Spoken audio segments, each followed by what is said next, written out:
Good afternoon and welcome to this webinar on Indian diagnostics on roller coaster. I don't know why diagnostic, all complete healthcare is on the roller coaster. In fact, the COVID, I think only one good point I think I can draw from the COVID, that it has taught us, it has exposed where we really lack. I was looking at the news channel yesterday that 80% of the patients in Karnataka are going to the private sector for COVID treatment. In fact, I being the convener of the COVID task force from the industry side, we had recommended that the pandemic has to be dealt with by the government first, followed up by public sector, defense, railways, and then only if there's a shortfall in capacity, the private sector will pitch in. But I think over the period, we are finding, even in Delhi, for example, 11,600 beds are with the Delhi government. But over and above, recently Delhi government has issued an order that private sector should keep 80% ICU bed reserved for COVID. We really do not know where have we gone wrong. And that has really brought down our requirement in our healthcare. We are drastically short. And that's where I was looking at the survey by WHO, where they have rated India as 112 rank out of 191. Bangladesh is above us. Sri Lanka is much above us. And all this is happening because of the factors that we have shortage of availability. Accessibility is a very serious factor. And over and above, the WHO has also shown that we are very poor in regulating the sector. The healthcare has to be regulated, in that there is no doubt. But somehow I think regulation has been very irrational. And the diagnostic is the first part of the healthcare. Actually, many times, because I have evolved, the quality assurance in this country, particularly NABH, and NABL also has been very initial part. I have been very strongly connected. I used to say that diagnostic is the mother of the healthcare quality. The quality starts from the diagnostic. And I keep working with the planning commission those days. They used to tell us, and even today, that we find in radiology, for example, 11,000 radiologists are in the entire country. And you can understand what kind of scenario we have. Similarly, in the laboratory side also, if we remove biochemist, MSc and PhD biochemist and MSc and PhD in microbiology, we will again fall drastically short because we have very few MD pathology. Similarly, the laboratories are also crowded in the class A city, tier 1, tier 2 cities, while in tier 3 city, we do not have the accessibility to the diagnostic. So, point is, if we are being told by the WHO that you need 2.5 times the beds as compared to today, accordingly, the diagnostic also has to go up in that direction. But over and above, the regulation, quality, market is bringing up the condition where the financial sustainability is becoming in a big issue. I think that unfortunately has not been realized by the government. I am saying so.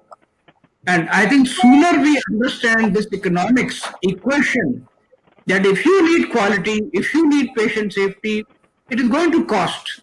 And that, I think, equation has to be understood both by private and government. So I think today's talk, we will be focusing only on the diagnostic, not much on the hospital side. And we have, of course, the four very prominent, I must, commend on the selection of the panel, that very experienced and at the same time young people have been brought into this webinar. And their introduction has already been shared with the viewers. So the time being 1:55 being the closing time, I think that puts us the military, we come under the military rule, that you can't extend. But there, hopefully, there will be a lot of good discussion required on this subject. So, without, I think, adding any more, I'll reserve my some comments at the end if the time permits. So, I'll start with our first panelist, Thomas John. I think he is a key figure because Agape is the one of the leading IVF manufacturer in our country. And so I think we look forward, and as I communicated, we have 7 minutes each. Either you make presentation through PPT, some of you are already making, as I know.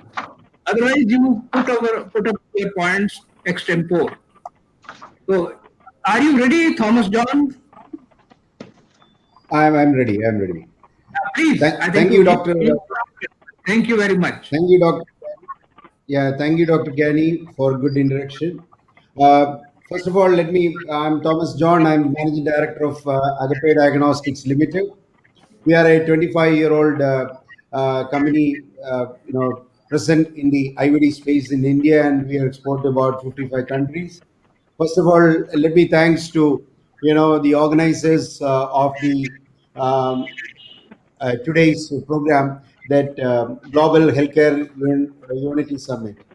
So I have 3 or 4 slide presentations. Directly, I will come to the presentations. See, the major changes which, according to me, in the IVD in vitro diagnostics lab space, which I have seen that there are a lot of restrictions on the movement of elderly people, has reduced the direct work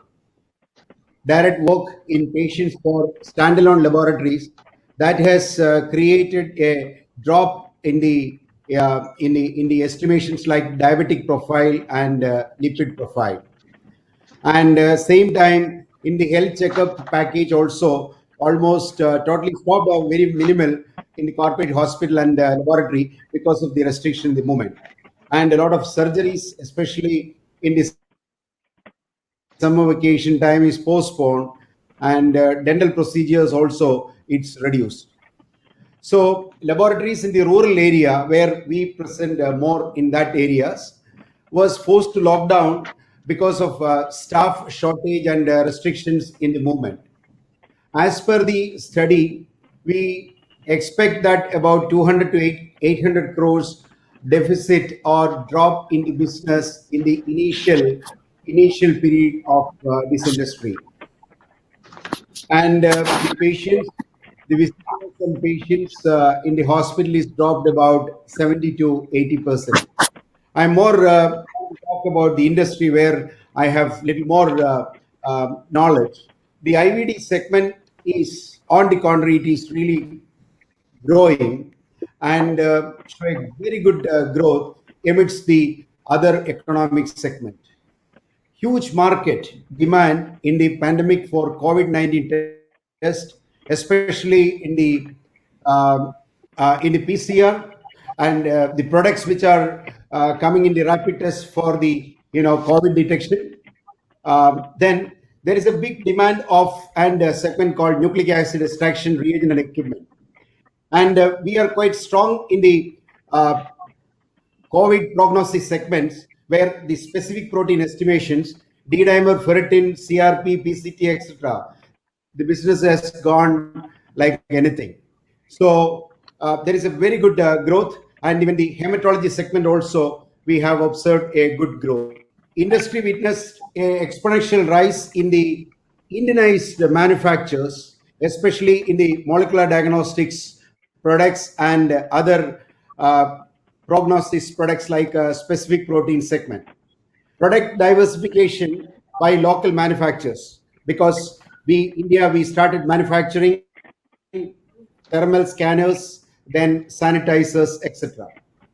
About 3 to 4 companies backed a business of about 2,500 crores business in the molecular diagnostics till September. Finally, there is an increased awareness and importance of lab diagnostics in India. As a result, till the last year, the Indian IVD was contributing about less than 1% of the global IVD. where about 1.35 billion people are living, which is about 17.5% of the global population. But because of the COVID, the Indian share of global IBD is expected to jump to about 3% by FY21. And because of the influence of COVID-19, we have observed that there is a shrinkage of clinical chemistry, because earlier it was about 26% to 18%, and even immunology also 36 to 28. But molecular diagnostics 4% to about 26%, which is very, very high. So now this technology is really driving because of the COVID scenario. And by end of FY21, the overall business of COVID is approximately about 12,500 crores. And in Agape, we focus more on the prognosis of COVID, and we are one of the leaders of the prognosis products like D-dimer, CRP, ferritin. We manage about 70% of this business through our dedicated protein systems.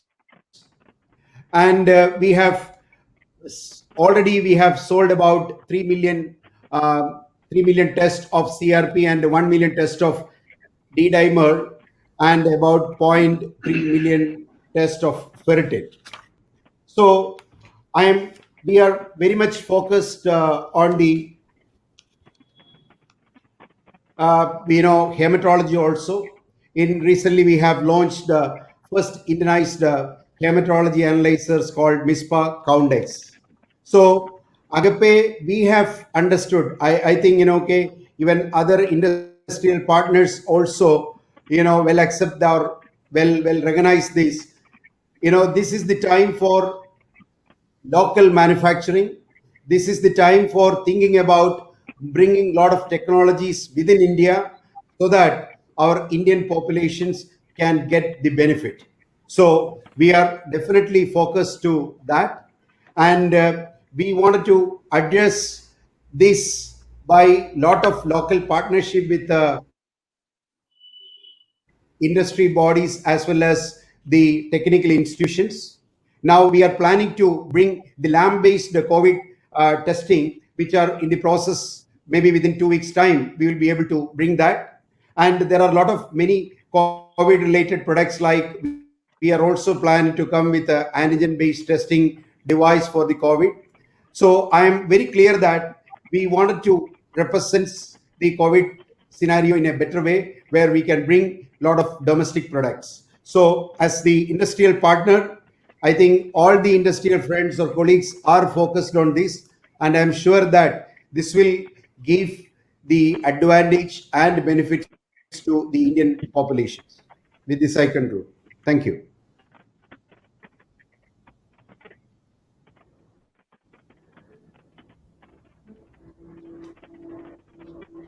Thank you very much. I think you have covered the entire thing in the stipulated time.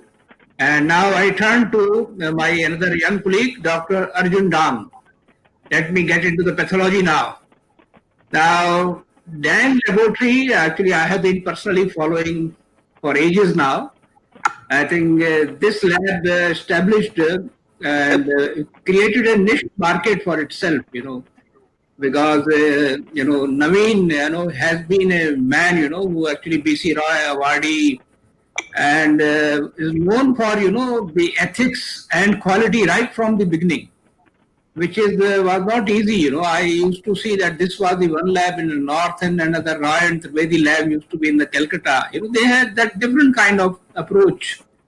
So Arjun has to really come up, I will say, to fit into the shoes of Naveen. The kind of impact which he has created. So I think Arjun is going to really tell us the challenges how the Indian diagnostic is facing. So I invite Dr. Arjun to please present your slides, or are you going to speak? Hi, a very, very good morning to everyone here. and it's a pleasure and an absolute privilege to be a part of this panel. So, what COVID-19 actually made happen that no one could actually see coming? And I'm sure it was actually a roller coaster for most of the diagnostic firms here. But here at Dang's Lab, what we actually saw and experienced was that there was a phenomenal apprehension in patients in actually visiting any healthcare facility. And since we are largely a walk-in based lab, we had a lot of patients who liked or who wanted to switch to having tests done at home itself.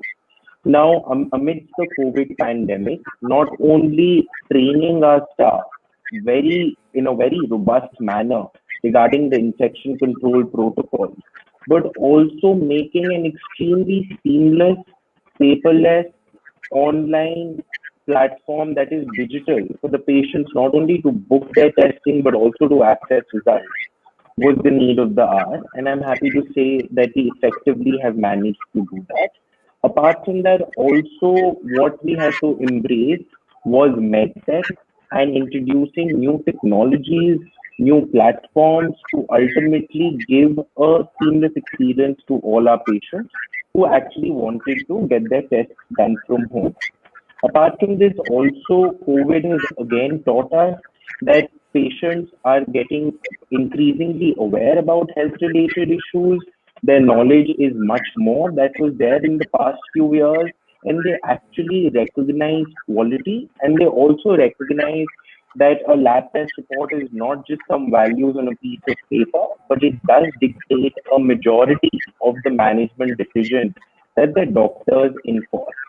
Apart from this, also what COVID actually stressed upon the most was how to train everyone, starting from the most basic housekeeping staff to our senior most doctors, about infection control protocols, not only while interacting with patients, but also interacting among the staff in the company as well. Okay. Thank you Thank very you. much. And I will be raising few questions on you later on. And then I will go to my another very young enterprising colleague, Mr. Raval. Mr. Raval is actually the managing director of the company MyLab Discovery Solutions. He is postgraduate in medical biotechnology and started his professional career working with Invitrogen. He was responsible for business development for high-end equipment like sequencer, real-time PCR from Applied Biosystems across Western India.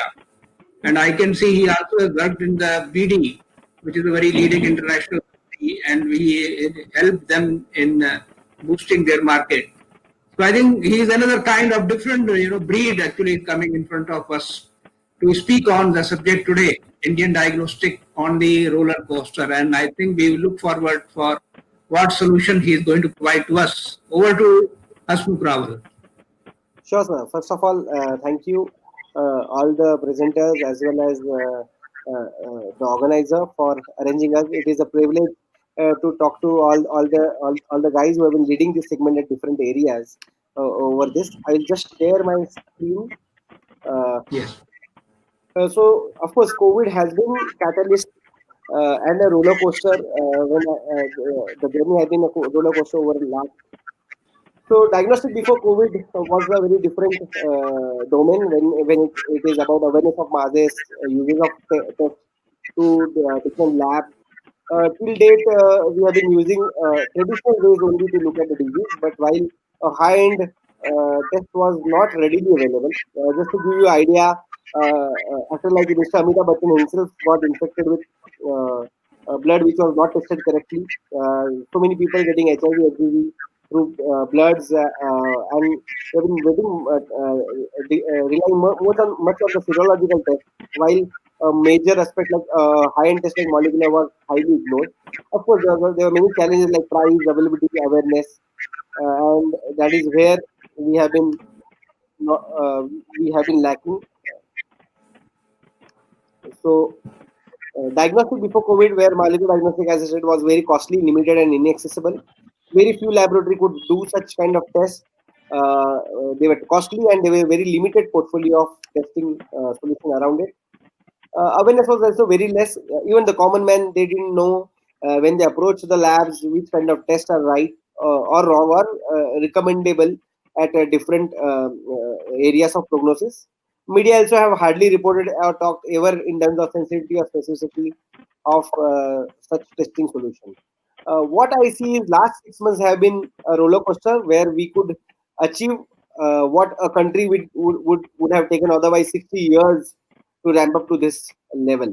If you see today, we have more than 1500 plus labs. I think it is growing over, about 2000 as we speak now, who are doing this kind of RT-PCR based test. Thousands of lab test technicians have already skilled themselves to do this kind of testing. They understand the processes, the trouble, what or the troubleshooting as well.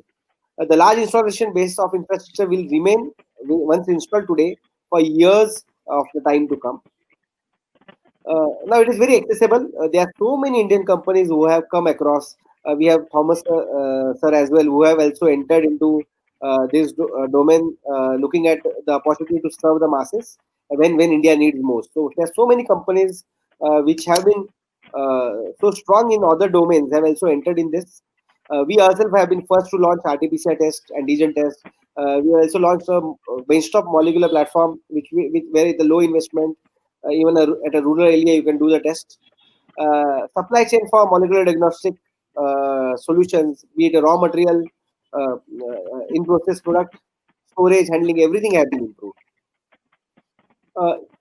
What has happened is also the journalists, the media people have also spent hours to understand what kind of tests, where to be used, and why they should be recommended. They have made it very easy for the masses to understand. That's why you can the people today talks about this kind of different testing solution and their benefits. So what I see is, of course, COVID has been a catalyst for last 6 months to increase the speed of our diagnostic understanding by 60 years. But yeah, there are a lot many improvements which we see from here, and which over a period we will have to improve. The number one is we have to make sure that these high quality tests, along with the available portfolio of solution, should be available to the masses at a price.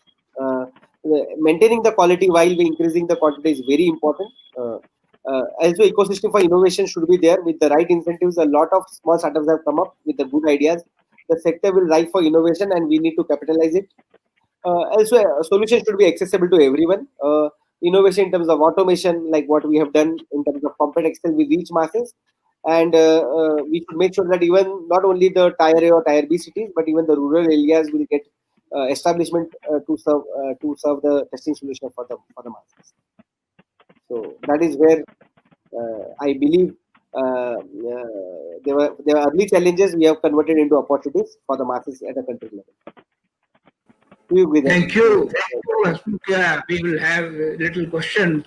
So what I will be doing now, Dr. Ravi Gaur, of course, is one of the most experienced, I know him for I don't know how many years. Because Dr. Ravi is a qualified oncopathologist by profession and 30 years of experience, more than 30 years of experience in the field of pathology and healthcare management.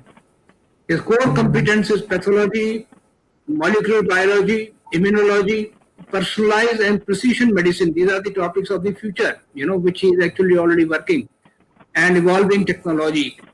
So he is a pioneer in the pathologist and has changed the trend in the pathology practice in India. In fact, he has been one of the very active person, let me tell you, on the all industrial platforms. And the question is that people who are so good in academics, sometimes they do not spend time on the industry issue. But he is the one man I found, he spends time to raising concern about the industry at the same time about his academics. So I am going to actually, instead of asking him to do the presentation, I will ask him straightway rather three questions, which he will answer. So first is that because you are also engaged in the overseas market. So, Dr. Ravi, can you tell us, did you feel any problems in sample collection from the overseas? That is my first question. Or let me put all the three questions, then you can answer in your own way. The second question is, do you feel the need to redesign the strategy to sustain the diagnostic business? This, I think, the key question. I think all of us are really worried about it. And the last third question will be, how can technology, I think you are the one who can really tell us, how can technology, help us in efficient and affordable diagnostics? So these are the three questions. One is sample collection from overseas. Second is redesigning the strategy to sustain the business of diagnostic. And third is, how will you suggest technology intervention to make the diagnostic affordable and efficient? Dr. Ravi. Good afternoon, sir. And I think I'll say thank you so much for putting those kind words. And I think as I started with, it's basically I'm acquiring wisdom from people like you. And of course, I interact with youngsters like Hasmul and Arjun. I learn from here and there, and probably I just replicate. Probably it's a combination, but I'm putting it across. Rightly said, the topic today, the Voice of Health has said Indian diagnostic roller coaster. I think this one segment, thing I like to put across. If you look at the diagnostics utility, probably they give this 70% or 80% of information is from the clinical point of view given by diagnostic people. But the focus of the everything is probably lesser on diagnostics, hardly, because if you look at the innovations, developments, a lot of things are happening in diagnostic, but the current focus today is still on the illness, the treatment, the therapeutics, and probably after that, the prognostics. And this is where I think the COVID has seen us. We have, I think, started with we were, roller coaster does it what? It takes you up. And today, the diagnostic, the first thing is test, and then track and treat. Not like treat, and then in something comes up, then test, and then probably that was the normal process which was being followed earlier. So I think we are definitely on the high side, and diagnostic today, and especially pathology diagnostic, and there's some radiology diagnostics too, for that matter. They are playing a very, very important role in controlling the pandemic and making understand the disease pattern, how it would behave, and what would the future. We still don't know because there's a lot many changes are happening on day-to-day basis. What the COVID is presenting to, and patients are presenting. I come from Onquest, and Onquest has been one of the the largest molecular oncology diagnostic provider in the country for last so many years. And that is where I think we started this utilizing molecular platform way back, right from 2004 and 5, and then of course 2009 we scaled up, and today we are utilizing the molecular platform cross segment, not only oncology but for the infectious disease or even for lifestyle disorders or genomics for prediction and predisposition too. Now, once the question what you ask is like, what has happened to the problems in sample collection? So I'll like to add to the audience here. COVID-19 has placed constraints on almost every aspect of any organization, healthcare organization to operate. Every aspect has been altered. Today, operations are full of complexity, uncertainty, and ambiguity. We really don't know how the things are going to be. But then, as a manager, as a healthcare provider, we really have to think way ahead and keep innovating a lot of innovating processes and methodology to make sure that the services continue. Now, when you're talking about the sample transport overseas, I'll probably say what we are talking about overseas. I think during the COVID pandemic, it was difficult to even pick up a sample from the neighboring colony and to come into my lab. There were the challenges right from the within this city, the challenges from within the NCR, the borders were sealed, they were not allowing transfers, sample to be transported, and the best part, the staff, technology, they were scared. And there were a lot of guidelines, not like Government of India has some very, very good lines on ICMR, but very advisories were issued. But state health being a state subject, they had their own decisions, and that led us to a lot of challenges in sample transportation. Now, how do they transport the safety measures, the biosafety measures, the temperatures, and how to maintain the quality of samples? That's where the challenges were there. Now, you're talking about overseas, we had challenges getting sample like from Nepal, Bangladesh, Malaysia, Sri Lanka. The borders were almost like no flight, nothing. How do we get the sample transported here? It was really next to impossible during the phase. But after about 2 months or so, things eased out and things became better. Now, here the question came for us because I, being one of the oncology, because you just mentioned the start with COVID and non-COVID beds here. A lot of focus being oncology high-end testing. A lot of samples are being transported. Samples come from the South Asia to India, and from here they go abroad also for the testing. And this is where these high-end oncology tests, which are done abroad, and if they can be right diagnosis and right direction given, probably in a zero stage or stage 1, the treatment is beneficial. But because of the blockade of this sample transportation, probably the decisions were delayed, and the stage 1 patient at one time probably got. By the time they were able to take the test, they landed up to stage 3, and that's what they suffer. I think the non-COVID patients did suffer a lot. Are probably, especially the cancer patients, they're really facing the big challenge because of transport issue. Now, then this is the second question you asked now was the lab to redesign. Yes, I think this is a time to rethink what we have been doing, the way we have been doing. Our businesses were probably, or the patients were not coming to the lab in month of April, May, June. There was almost routine testing was almost gone down by 70 to 80%. And we were all, patients were scared. We don't know, they were not able to come to the hospitals for a weekend, and nobody wanted to visit. Nobody wanted phlebotomists to come to their center, home for even collection. They were too scared. So we have to really reskill our people, as Arjun has mentioned, that revalidate our people, assure our patients and customers that the doctors, look, we are all safety trained, all precautions will be taken, all kind of a quality precautions will be taken. The staff will be monitored regularly on a regular basis so that they don't carry the disease back to your home.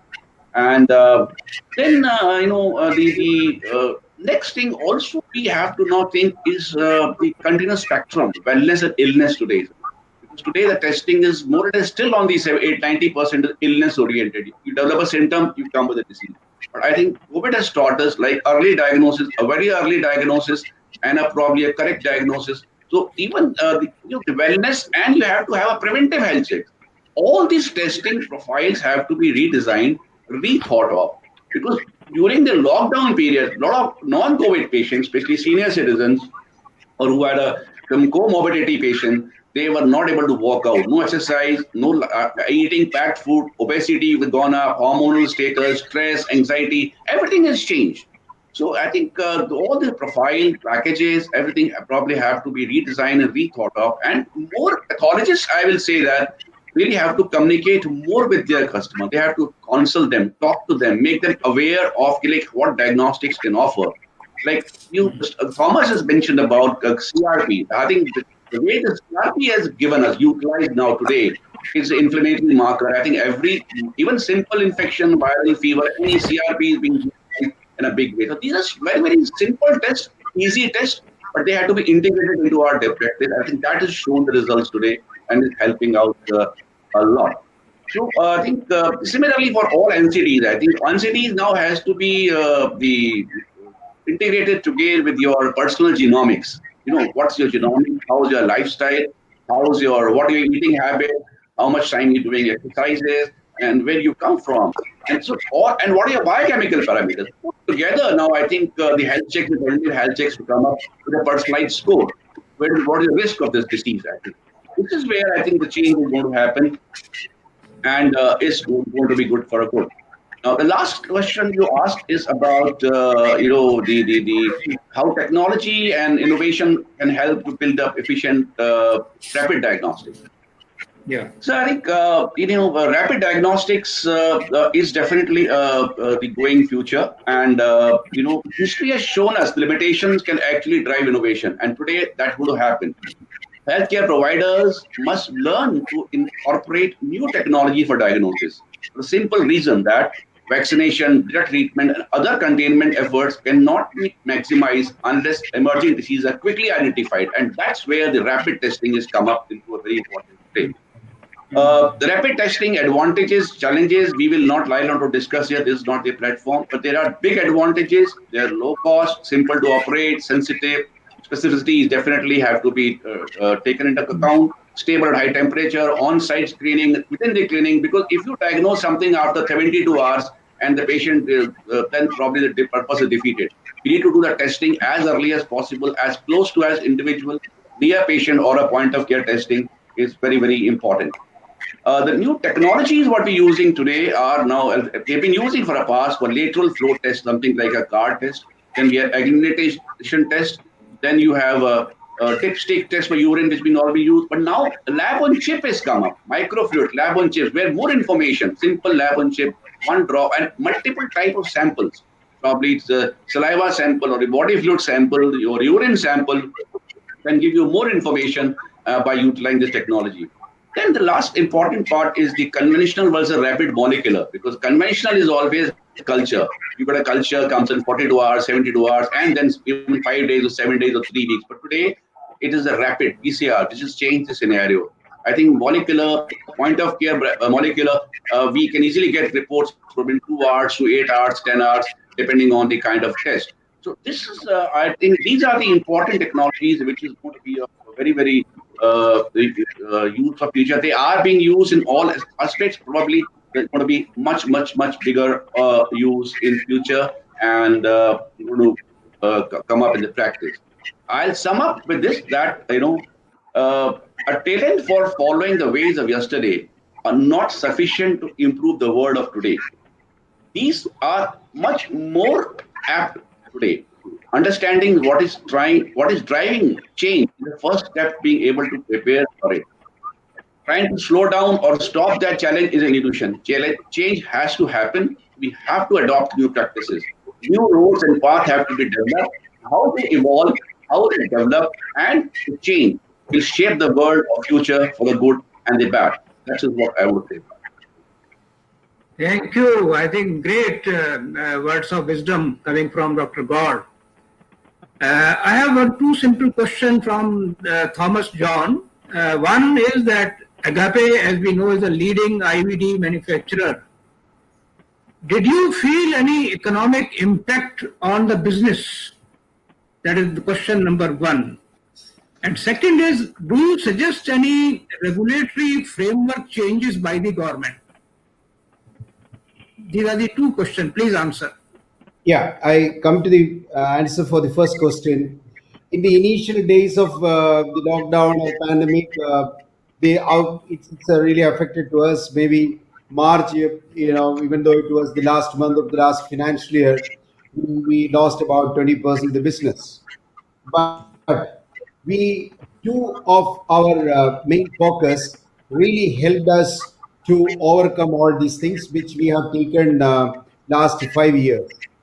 Last 5 years, Agape is focusing about 5% of minimum 5 to 6% of our revenue for R&D. We have about 100 people working in different technologies, and we are bringing different technologies to India. That is one thing. So quickly, we were able to bring some of the products which we were working for last couple of years. Second biggest advantage, we understood that the need of infrastructure.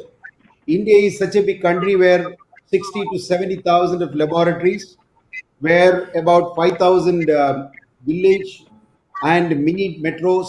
So we have about 5 branches with about 1,000 distributors and 350 sales and service people. They could easily able to manage, local staff able to manage 16 to 17,000 customers, those who are using about 25,000 different equipments of Agape. So initial period we had some problem because of the complete lockdown, and after that, because we had that local staff, local solutions, we could able to manage, and our sales and service staff have done a very great job, where we could able to give a good service and good support to our customers. Coming to the second question, of course, this is very, I would say that how can I openly answer that? But the government should be a little more proactive, and they should give preferences to the domestic manufacturers. In the past, there was a feeling that domestic manufacturers always they bring, because we are Indians, so we bring little reduced quality. It's not like that. Today, the COVID taught to everybody the importance of the domestic. So they should give some importance to the local manufacturers. It's not like I'm from Kerala and little socialistic approach. I'm telling you the fact. Second, they should open lot of IVD parks in India, because in vitro diagnostics is one area, or medical device as a whole is one of the area where there can be a tremendous opportunity in India. Then they should be open to adjust with different manufacturers and give the open feedback. And if I will be little jealous or a little greedy, I can say that some import exemptions, like customs duty exceptions to the those who are locally manufacturing. So these are the some of the broad feeling from my side where government can give support. Thank you, Dr. Gani. Thank you very much. And now I come to Hasmukh Rawal, because you hold the very unique position of indigenous manufacturer of the molecular diagnostics tests. I think that we should be proud of it, And so actually we want to see that how you make it global now. And secondly, how do we promote the investor to the molecular diagnostics sector in India? These are the two parts. Please answer. Definitely, sir. We have, as soon as we started manufacturing, our vision was always global. The basic foundation of starting my lab was also to go global and make the solutions affordable to all. Luckily, with the COVID situation, the attraction towards healthcare have been increased in a big way. A lot of investors who are looking at this space, and they can see the scale. So, just to give you an idea, we also had a difficult time in educating investors that what is the scale a high-end test brought at a price can bring. But yes, luckily today there's a lot of attraction toward investment. But what I see is the investment should not only in the companies, it should be also in the IP. And then unless we don't develop our own IP, no matter what product line we want to enter, we will never be able to succeed. So to go global or go at international level, maintaining the quality is of course of utmost importance. But also having your own IP is going to be the longer run goal. Any companies focusing on this will be very important. Will have a good opportunities over a period. Even government should look into. So we have a good brains and so if you see in academia, a lot of innovative people. But the public-private partnership with these kind of people, looking at a product-oriented goal is very important, and I think there we focus. Okay. So we are still having a lot of hope, that you will make India proud through your innovative products. I assure you, there will be not many innovative products coming over next years and years to come. And focus is to make it simpler, affordable, and cost-effective to all. Very nice. So my last panelist is Dr. Arjun Dan. And as I told that your lab was the first to go for ISO 9001, then to the NABL. So my question is how you are going to balance the quality versus the cost. You have to maintain the quality and still deliver at the cost, because you will be always under pressure to deliver the testing diagnostic at the lower cost. Please tell us your strategy.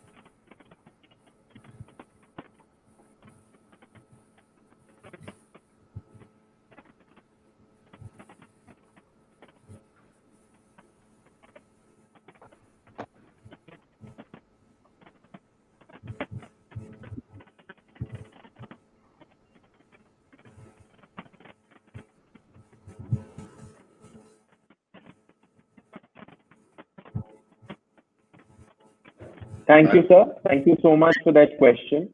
And actually, this is something that all of us have been wondering about, and most of the people in the diagnostics market have experienced this as well. The patient flow, like what Ravi sir also said, was that it shrunk to the minimum that we've probably seen in the past few years in the months of April, May, and June. But then after that, once the lockdown opened up, patients did actually start coming in. Even with the patient flow at the bare minimum in these months, what was actually required was a lot of training and also, more importantly, a lot of innovation. So this innovation that led to labs going out on more technology-based platforms, for example, the drive-through services also that we started and many other labs have it now, was a need of the hour. So it is basically coming up with a model or an idea that suits the patients, that makes them feel more safe, where there is minimum interaction and minimum exposure to the outside environment. So, for example, in a drive-through, we had initially started the drive-through as a novel initiative just for COVID PCR tests. But now I see that the demand has increased to such a level that people, even if they're coming for a regular blood test, they always request to get a slot in the drive-through only, because they have more peace of mind when they're sitting inside the comfort of their car, etc. So definitely the patients reduced, but it led to a requirement of changing the way we do things altogether. The second one was also, since the regular walk-in patients had reduced significantly, our lab took the major leap of entering into the spectrum of clinical trials, and we were very happy to be selected as the central lab for a COVID vaccine, also Covaxin that's being developed. So again, it was a time to innovate, diversify, and at least keep the lab sustained at a level where all our staff is motivated and at the same time also busy throughout. Again, sir, coming to the second question, this is something that I look at it in a way that cost and quality are both opposite ends of a seesaw. But also, I've also read this, that value is always quality divided by cost. So if you want to increase value to your patients, you increase quality and you reduce the cost. But then again, we are sitting in a place where to actually make cost and quality come midway and give a very high quality service to the patients at a very low cost is definitely the need of the hour. And to sum it up in a nutshell, what I feel is that this can happen if we manage to make our processes, our entire process in the lab, seamless and reach a level where it is completely patient oriented. So what I mean by that is that training is key. So when we talk about a sample, it shouldn't just be a sample that we are running in the lab, but a sample or a simple vacutainer actually represents a real human being. So actually to sensitize the staff in the lab, the importance of just a sample there and how to process it from the pre-analytical phase to the post-analytical phase, maybe your front office, your customer care, your doctors, your team of technicians in the lab, or your own collection state. At every point, we need to brainstorm how to increase value and also give the absolute best to all our patients.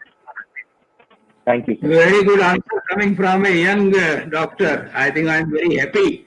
You see, only thing is I want to tell you that quality is not to be compromised. Whatever happens, because quality is related to the patient safety.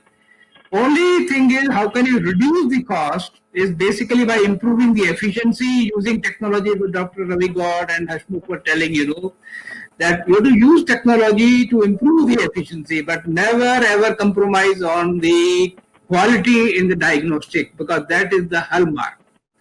So I think I will only say, I think this has been a fantastic inputs coming from the four of you. And I think these inputs are very important to take our diagnostic industry to the level 2 now. And we are now poised, government also is now very serious. This Atmanirbhar Bharat and the demand on the healthcare are going to join together.